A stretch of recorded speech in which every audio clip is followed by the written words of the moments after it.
tosi hyvä. Hei, sä Pauliina ottaa kurssia.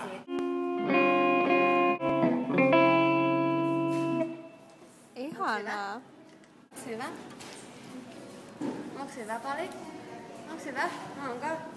Onks tosi hyvä? Onko? Onks se ihan tosi hyvä? Onks se ihan loistava?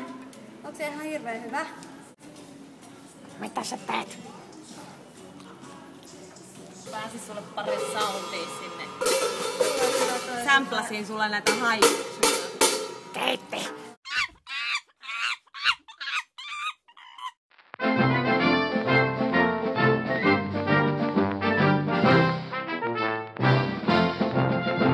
Sä laittaa tämänkaan niinku kulmaan tohon, että niitä olisi vähän niinku rykelmässä siinä. Vähän alemmas. Niin. Pitäisikö tästä soittaa vaikka Kepalle tai jotain, että miten näitä yleensä laitetaan? Kepa kyllä osaisi auttaa tässä. Kepa on niin Kepa kiva. varmaan tietäis. Hello? Mielettömän hyvä siinä. Tää on taiteilija. Ei sahakeli, nyt on hyvä.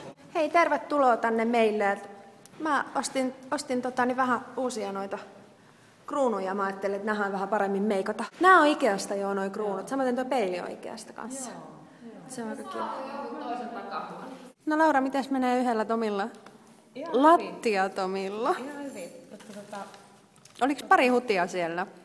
Taisi olla muutama sellainen ilmapuu. Joo, mä yritin paikata niitä tuolla synalla, mutta... Sä ihan tarpeeksi myös. Joo, kun mulla on toi timing kanssa vähän ongelmia.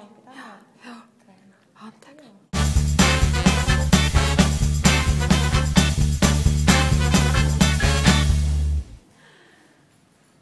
Melkein tuli turpaa. Mutta et sä voi ottaa nyt turpaa, kun sä oot autolla.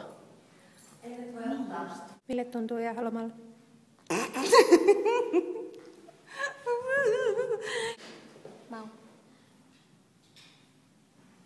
Mä haluan jutella nyt tästä hommasta, että mikä tää loma juttu.